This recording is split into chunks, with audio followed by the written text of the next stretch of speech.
Okay, let's wrap this up. I need to go get my text, and in Photoshop I've already typed in my body copy, so I'm just going to steal it from there by double clicking on this. It makes that active. I just erased it all.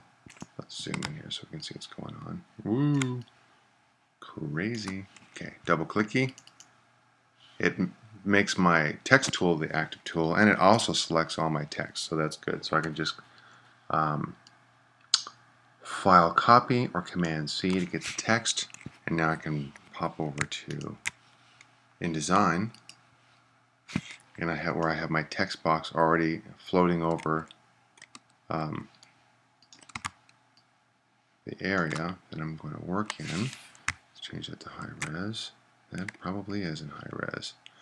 Pretty hard to see. Oh well. I'll do my best. Click in here, and now I can paste Command V or edit paste my type into that empty box. So I made some notes from Photoshop as far as what that type was. In Photoshop, if I look here, it'll tell me it was Franklin Gothic medium, regular 9 on 11 points of leading. So I can do the same thing back over in InDesign. First I want to make this a color that I can see. So I'm going to Command A, all that type, and then change the color by going to swatches and giving it a color that I can see on this background. Green sounds good. Making sure I've got the text selected as what I'm coloring. Then when I click off of it, oh, that's terrible. Double clicking, select all, let's try blue. See how that looks. Well, that's a little better, but not much. Then white, then I say. Select all, paper, click. Alright, that's easier to see. So, I'm going to close that up. I need to try to format this so it fits on there, but first, I'm going to, with this tool selected, if I go to the type tool, or I go to my character palette, I can type this stuff or change it all on here without selecting it and having it all a weird color. Hard to see through that way. So what did I say? Franklin Gothic. So I'm going to select that, start typing Franklin, and look, Franklin Gothic. So if I hit return, it changes me to Franklin Gothic.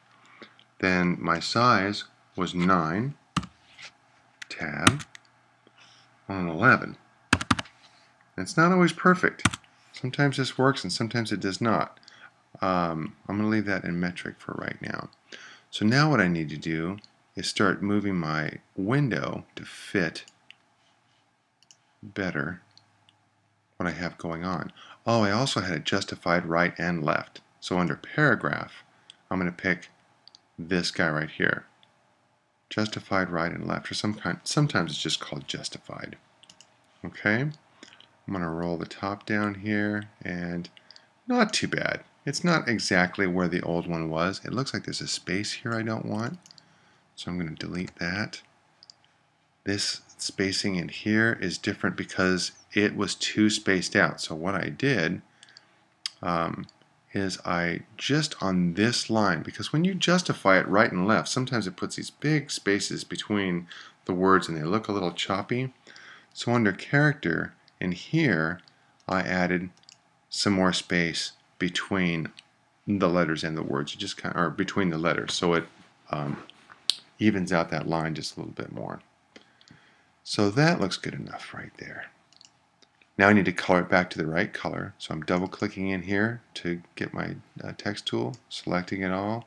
The color that I want is black, so make sure the T is selected up here and then hit black, and that makes my type black. Now what I don't want, and what happened on a lot of the first projects, is left the JPEG in there. So this guy underneath was providing a nice raster type while there was clean type on top of it. That's why we want to substitute our TIFF, because it doesn't have any type in that area. So instead of, because they're the same size, I can just relink the TIFF to this now. And this, since this is the only thing I'm using for the FPO and I've already done the type, I can select this and then go to my links. And it says this is my JPEG. And right here, this little looks like a chain that's broken. I can click on it, find my way back to my, which I renamed P2, high-res folder, and then replace it with my TIFF. And open that. And now, if I zoom back in here, you can see there's no yuckiness underneath that. All right? That's what I want. This looks a little spaced out too. So let's do the same thing here. I double click here. I get my little cursor. If I select that line, I can go to character and space the letters out so they're a little more comfortable. Yeah, that's looking better. Okay. So now I need to duplicate it and put it up here but upside down. And I want to move the type and the background all at the same time. So I'm going to select the type, shift select the background, and then I'm going to group them together, which is under Object, probably Group. There it is. Now they'll move as one unit if I click on them, and I see a dotted line around the outside that lets me know that that's a group. Okay? So there's several ways, again, to duplicate this thing. I don't want to drag it by this because this will move the contents. This is the window tool, if you will, that grabs the window and the contents. And this just moves the contents of the box so that when I let go, my box hasn't moved, but the contents has. If I'm on this and I select, if I go over this, it does the same thing. It switches me to the content tool immediately. So I don't want to do that. I want to be careful not to click on that. And then I'm going to Option drag this over and it makes a copy of it. Okay? Command Z, and then there's another way to do this, which is under Edit or Object Duplicate, I think. Let's see. Layout, Edit, Duplicate. There it is. So it's under Edit, Duplicate, and it makes another one of the same thing. Now I want to flip it around so it's upside down. I can put it on top of this. And the easiest way to do that right now is just to hit this little clicky tool, one of these directions, rotate, rotate. It indicates here that I have 180-degree rotation, which is what I want. And now I need to, let me zoom in here a little bit better, get it to line up exactly on top of that. And with snapping on, that's a snap, so to speak. So now we can see that we have our dotted line where we're going to fold it right in the middle. I'm going to zoom back a little bit, and you can see the other dotted lines are going to fold them, and I'm going to have a little bleed out this way. This bleed is going to get chopped off. So the last thing I want to do, well, not exactly the last thing, but I want to put my QR code down here. Now remember, you made your QR code, and then you saved it, you opened it in Photoshop, and you changed it to CMYK, and you saved it as a TIFF. And so now when I place it, Command D, my QR code, which is this guy right here, it'll come in huge, but it's a CMYK TIFF, just like our TIFF in the background is a CMYK TIFF. This thing is going to go down in the bottom on the 3-inch side, and you can put it in there any way you want to. I'm going to shrink it down, let's see, 40%. And I don't care where you put it down there. It does have to include your name. That needs to be the first thing in the text dialog when I scan this, your name. And beyond that, I don't really care as long as it's clean and not offensive.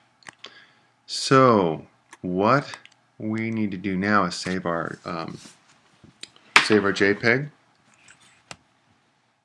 So it's File, Export, or Command E. Oh, first of all, I guess I should have saved my document. I haven't done that yet. It still says Untitled up here. So File, Save. And then my document goes inside of, where's my desktop? Oh, I was on my desktop. this guy at the top layer, right here. I'm just inside that folder. And we're going to call this document V2 for project 2, and then my name.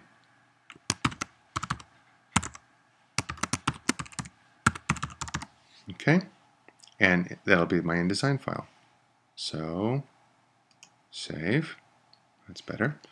Now, I can go File, Export, or Command E, and I will get this fine dialog box asking me where I want to put my print PDF. If it doesn't say print PDF, make it say that. And it'll change the name so it won't be InDesign, it'll be PDF. Then we have all these dialog boxes to fill out. Don't worry about that one. Oh, right here, this one you worry about. Make sure this says PDF X1A and let go. That'll make a lot of the other things a lot easier. Compression will slide by that. That's good. We're going to turn on all the marks and this, and hopefully everything will be in the right place. It's letting us know that our destination color profile is going to be our favorite US web coded swap v2, and then we're just going to say export. I have mine set to open up at the end so that we can actually take a look at it when it's done, and I can see that my marks are not in the right place again, so I'm going to close that. I'm going to be back here, Command E, save, replace. And here's why this was too close. I want that to be at least a 1/4 inch offset so that it matches the 1/4 inch of bleed. Otherwise, the trim marks are going to be too close to the work. So here we go. Export again. It opens up. If it didn't open up, you can open it up in Illustrator or in Adobe Acrobat. So there's my trim mark. This is my bottom flap. And this is where it will trim out. This is the trim right here. So there's 1 inch of bottom there. There's my upside down that way one. There's the center where it will fold. The right side up one. Another fold mark. And then I'm going to move this up so you can see what's going on. At the bottom we have my QR code and the rest of the document down here. So everything is in the right place. That's good. And now the last thing I'm going to do is create the package, of course, in case my printer wants everything needed to build this file. So in InDesign, under File, I go down to Package. I just say Package. I don't need to look at the rest of this. Printing instructions, continue. This is correct, and I want it on the same layer that my InDesign file and my PDF are located right now. So I'm just going to leave it named this way. So basically you say package and then just click yes, yes, yes, go, go, go. So there's that. I'm going to go now to the desktop and see what it did in here.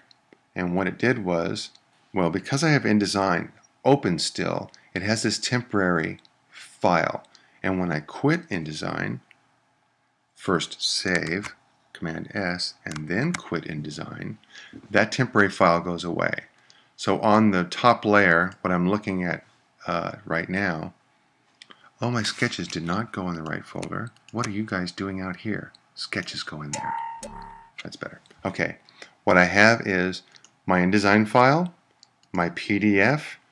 This is my collect or my package, which has my document fonts in it now, my links, and a duplicate of my InDesign file. So this is exactly what the whole deal should look like. Okay? And, well, good luck with that. Thanks. Bye now.